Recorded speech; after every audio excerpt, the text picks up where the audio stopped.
सो hey guys, स्वागत है आप सभी का इग्नू हेल्प डेस्क पर। दोस्तों, आज की इस वीडियो में हम बात करेंगे यहाँ पर कि आप जो है इग्नू में रीएडमिशन फॉर्म कैसे फिल कर सकते हैं, इसका पूरा प्रोसीजर क्या होता है।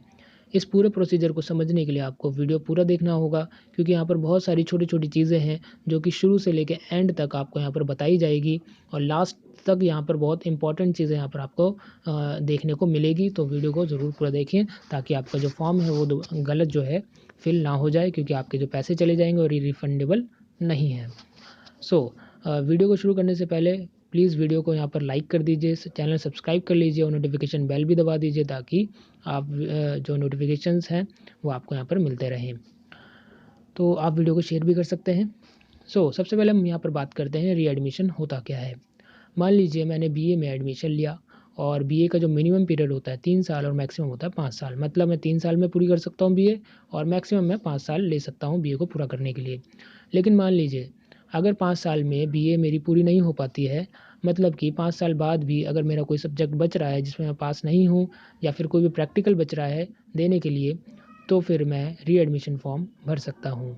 ठीक है, क्योंकि 5 साल मान लीजिए मेरा मैक्सिमम है, तो 5 साल बाद जो 6th ईयर होगा उसमें मेरे को रीएडमिशन फॉर्म भरना पड़ेगा अपने एग्ज़ाम को पूरा करने के लिए या प्रैक्टिकल को पूरा करने के लिए। ठीक है, तो रीएडमिशन फॉर्म जो है वो भरने से पहले मैं यहाँ पर आपको प्रो राटा फ़ी ये वाला जो टेबल दिखा देता हूँ। तो यहाँ से आपको ये पता चलेगा कि आपको कितनी फ़ीस जो है सबमिट करनी है। अच्छा, रीएडमिशन के अंदर आपको सिर्फ़ जो भी आपका यहाँ पर एग्ज़ाम रह रहा है, सिर्फ़ उसी की फ़ीस जो है यहाँ पर सबमिट करनी है। ठीक है, वही आपका रीएडमिशन फॉर्म है। तो जैसे कि यहाँ पर मैं आपको दिखा देता हूँ। ओके, ये देख सकते हैं आप BHM, ये एक प्रोग्राम कोड है और यहाँ पर लिखा है 2700 पर कोर्स। अगर आपका एक कोर्स है वो रह गया है तो उसमें 2700 रुपये लगेंगे। उसी तरीके से अगर मैं बीए की बात करूँ तो यहाँ पर लिखा है प्लीज़ सी हैश। तो हैश हम यहाँ पर नीचे देख लेते हैं। ये देखिए hash revised pro rata fee for BA, BCom, BSc, BTS. तो इन सब्जेक्ट्स के लिए जो रेट है वो 850 है पर कोर्स। तो अगर आप बीए या बीकॉम या बीएससी या बीटीएस के स्टूडेंट हैं तो आपको 850 रुपये पर कोर्स जो है देना होगा। चाहे आपका जो सब्जेक्ट है वो कोई से भी क्रेडिट का हो, 2 का हो, 4 का हो, 6 का हो या 8 क्रेडिट का हो, आपको 850 रुपये पर कोर्स के देने होंगे। ठीक है, तो इस तरीके से आप किसी भी प्रोग्राम का यहाँ पर फ़ीस जो है यहाँ पर देख सकते हैं। ठीक है, अच्छा, अब यहाँ पर हम बात करते हैं कि आप जो अपना जो फॉर्म है रीएडमिशन का वो कैसे फिल कर सकते हैं। तो ये है आपका readmission form for all programmes. ठीक है, अच्छा, अब एक चीज़ और बता दूं, डेट फॉर सबमिशन यहाँ लिखी हुई है। तो यहाँ पर बता दूं, अगर आप जुलाई सेशन में ये रीएडमिशन फॉर्म भरना चाहते हैं तो इसकी जो डेट है वो 1 फरवरी से 30 अप्रैल लिखी हुई है, बट अभी 2020 में जो है जुलाई सेशन के लिए ये 30 मई लास्ट डेट हो चुकी है। मतलब 1 फरवरी से 30 मई तक आप इस रीएडमिशन फॉर्म को भर सकते हैं। ठीक है, ये पुराना है, इस वजह से ये पुरानी डेट लिखी हुई है। उसी के साथ यहाँ पर अगर जनवरी सेशन में आप अगर लेना चाहते हैं एडमिशन रीएडमिशन, तो 1 अगस्त से लेकर 31 अक्टूबर तक इस फॉर्म को फिल करके आपको सेंड करना होगा। अच्छा, अब हम बात करते हैं यहाँ पर कैसे फिल करना है। नेम आपको लिखना है सबसे पहले और एड्रेस लिखना है स्टूडेंट का। तो नेम और एड्रेस जो है आप वही फिल करेंगे जो आप जो है पहले आपने इग्नू में दिया था या आपके आई कार्ड में होगा। ठीक है, जो रजिस्टर्ड है, और उसमें कोई गलती नहीं होनी चाहिए क्योंकि आपका जो रिज़ल्ट है वो मार्कशीट है वो इसी पर बेस होगी।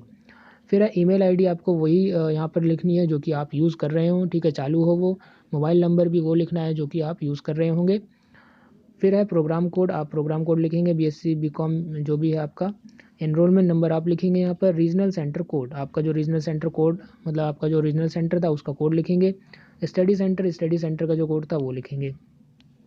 अब है यहाँ पर 6th जो कि इम्पॉर्टेंट है सबसे ज़्यादा। तो जो भी आपका अब सब्जेक्ट रह गया था अब यहाँ पर आपको जो है लिखना है। तो जैसे कि मान लीजिए आपके 2 सब्जेक्ट रह गए थे तो हम लिखेंगे सीरियल नंबर 1 और 2। ठीक है, और 1 के आगे फिर कोर्स कोड लिखेंगे, फिर उसका टाइटल, क्रेडिट और कोर्स की फ़ी। जैसे हमने बीए में देखा 850 रुपये लग रहे थे, तो मैं 1 और 2 यहाँ पर लिखूँगा सीरियल नंबर में और कोर्स फ़ी में यहाँ पर 850 लिखूँगा और क्रेडिट लिख दूँगा, टाइटल और कोर्स कोड लिख दूँगा। नीचे लिख दूँगा मैं यहाँ पर टोटल रुपीज़। ठीक है, तो 850 और 850 कितने होगा यहाँ पर 1700 रुपये। तो टोटल यहाँ लिख दूँगा मैं 1700 रुपये। ठीक है, फिर यहाँ पर 7th है अब ये जो 7th वाला है ये किसको भरना है? डिटेल ऑफ री registration for the miss year और सेमेस्टर। अगर मान लीजिए आपका री रजिस्ट्रेशन जो है मिस हो गया था या सेमेस्टर मिस हो गया था री रजिस्ट्रेशन करने के लिए, फॉर एग्ज़ाम्पल जैसे बहुत सारे स्टूडेंट्स ऐसे होते हैं जैसे कि उन्होंने एडमिशन लिया और उन्होंने 2 साल पढ़ा और तीसरे साल उनकी नौकरी लग गई या जो भी था, उन्होंने पढ़ाई छोड़ दी वहाँ से, ठीक है? और उन्होंने 3rd ईयर का जो है री रजिस्ट्रेशन भी नहीं करा था और उनका जो मिनिमम पीरियड था वो तो चला ही गया और मैक्सिमम पीरियड भी अब 5 साल जो है वो भी बीत गए, ठीक है? अब उनका जो है री रजिस्ट्रेशन भी बचा है 3rd ईयर का।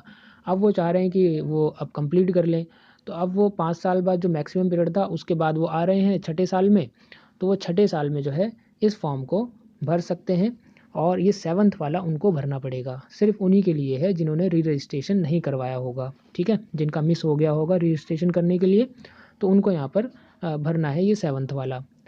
तो यहाँ पर ईयर लिखेंगे कि कौन सा ईयर है हमारा, ठीक है? जो हमारा मिस हुआ था और उस ईयर में जो भी आपके सब्जेक्ट थे, कोर्स कोड सारे वो लिखेंगे और रजिस्ट्रेशन फ़ी लिखेंगे। तो आप ये ध्यान से समझ लें कि अगर आपका सिर्फ़ री रजिस्ट्रेशन आपका पूरा है और आपके सिर्फ एग्ज़ाम ही यहाँ पर बाकी हैं या कोई प्रैक्टिकल बाकी है तो आप 6th वाला भरेंगे और अगर आपके जो है यहाँ पर री रजिस्ट्रेशन भी नहीं हो रखा है तो आप 7th भी भरेंगे, ठीक है? तो दोनों हमेशा नहीं भरने, कंडीशन है, ठीक है? जो मैंने बता दिया अभी। फिर यहाँ पर 8th, यहाँ पर लिखा है टोटल फ़ी कॉलम नंबर 6+7। अगर आपने 6 और 7 दोनों ही भरे हैं तो यहाँ पर टोटल फ़ीस कर दीजिए। मान लीजिए 6th में जो है हमारी टोटल जो रुपीज़ आ रहा है वो मान लीजिए आ रहा है लेट्स से 200 आ रहा है, ठीक है? 200 रुपये टोटल रुपीज़ आ रहा है और 7th में हमारी रजिस्ट्रेशन जो फ़ी है वो आ रही है 300 रुपये। तो 200 और 300 कितने हो गए? 500। तो यहाँ 500 हम भर देंगे और अगर आपने सिर्फ 6th भरा है तो यहाँ पर 200 लिखेंगे, ठीक है? तो ये क्लियर है ना? अब है enclosed wide demand draft number. अब पेमेंट करने के लिए आपको डिमांड ड्राफ्ट बनाना पड़ेगा बैंक जा कर के और डिमांड ड्राफ्ट का नंबर यहाँ लिखना होगा। डेट लिखेंगे of name of bank, bank का नाम लिखेंगे और डीडी जो है वो किसके फेवर में बनाएंगे? इग्नू के फेवर में बनाएंगे, ठीक है? किसी और के नहीं, इग्नू के फेवर में बनाएंगे, पेएबल एट न्यू दिल्ली, ठीक है? फिर यहाँ पर डेट लिखेंगे और सिग्नेचर ऑफ द स्टूडेंट। अब ये फॉर्म पूरा फिल हो गया है आपका। अब ये बात आती है भेजना कहाँ पर है? तो ये ऑफलाइन फॉर्म है तो आपको यहाँ पर स्पीड पोस्ट करना पड़ेगा और स्पीड पोस्ट में क्या क्या आपको स्पीड पोस्ट करना पड़ेगा? ये फॉर्म होगा उस एनवेलप के अंदर और डीडी भी होगा आपका, ठीक है? तो डीडी और ये फॉर्म जो है आपको स्पीड पोस्ट करना होगा। स्पीड पोस्ट का जो एड्रेस है वो क्या होगा? इग्नू मैदानगढ़ी न्यू दिल्ली 110068, ठीक है? ये जो भी लिखा हुआ है आपके सामने। और ख़ास बात यह है कि आप किसी भी स्टेट के हैं इंडिया के अंदर, ठीक है? और आप री एडमिशन फॉर्म भर रहे हैं तो डीडी को इग्नू के फेवर में बनाना है, पेएबल एट न्यू दिल्ली, और आपको भेजना भी इसी एड्रेस पर है चाहे आप इंडिया के किसी भी कोने में रहते हैं, ठीक है? ये हो गया क्लियर। अब है यहाँ पर ये सब आपने कर दिया और इसकी आप एक कॉपी जो है फ़ोटोकॉपी करके रख लें ताकि फ्यूचर रेफरेंस के लिए अगर कुछ खो जाता है कुछ भी तो उसके लिए आप रख सकते हैं इसको, ठीक है? तो ये चीज़ हो गई। अब आपने भेज भी दिया, ठीक है? ये पूरा प्रोसेस और ये जो है इस एड्रेस पर आपने भेज दिया।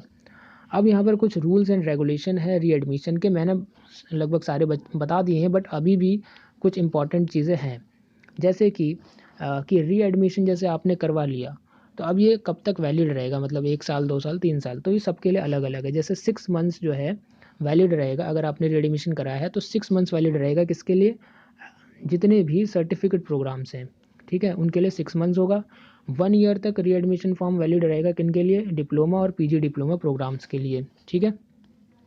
फिर है यहाँ पर 2 ईयर्स, तो 2 ईयर्स किसके लिए होगा? BCom, MCom of ICAI, ICWI, ICSI for all under graduate and post graduate programmes whose minimum duration is of 2 years and above. तो ये सारी चीज़ें जो हैं आप यहाँ पर आराम से पढ़ सकते हैं, सारे पॉइंट्स यहाँ पर आप पढ़ सकते हैं, ठीक है? तो हो सकता है कोई 1-2 छूट भी जाए तो आप ध्यान से बिल्कुल पढ़ें और तभी जो है फॉर्म को फिल करें। मैं यहाँ पर लेकिन फिर भी अपने हिसाब से बता रहा हूँ। फिर है यहाँ पर 13 पॉइंट जो है बहुत इंपॉर्टेंट है कि डिमांड ड्राफ्ट जो है उस डिमांड ड्राफ्ट के पीछे आपको एक चीज़ लिखनी है, लिखा हुआ देखिए यहाँ पर कि एनरोलमेंट नंबर आपको लिखना है, नेम लिखना है अपना और प्रोग्राम कोड लिखना है। किसके पीछे? डीडी के पीछे, अपने डिमांड ड्राफ्ट के पीछे, और रीएडमिशन वर्ड ये भी लिखना है आपको, ठीक है। रीएडमिशन वर्ड भी आपको यहाँ पर लिखना है डीडी के पीछे। अब ये सब मतलब पूरा प्रोसेस हो चुका है। अब बात आती है यहाँ पर, आपने डीडी सबमिट कर दिया, सब कुछ कर दिया, फॉर्म भी भेज दिया। अब आपको पता कैसे चलेगा कि आपका रीएडमिशन हो चुका है? तो आपको उसके लिए क्या करना पड़ेगा, www.ignou.ac.in पर जाना पड़ेगा। वहाँ पर आपको जाना है स्टूडेंट जोन में, और उसके अंदर एडमिशन में, और एडमिशन के अंदर रजिस्ट्रेशन स्टेटस और चेक रीएडमिशन स्टेटस। वहाँ पर उस लिंक पे जाके आप जो है चेक कर सकते हैं कि आपका रीएडमिशन हुआ है या फिर नहीं हुआ है। तो ये था पूरा प्रोसेस रीएडमिशन का। वीडियो अगर आपको पसंद आई तो प्लीज़ लाइक कर देना, शेयर कर देना एंड सब्सक्राइब करना चैनल को बिल्कुल भी ना भूलें। मिलते हैं अगली वीडियो में, जब तक के लिए टेक केयर।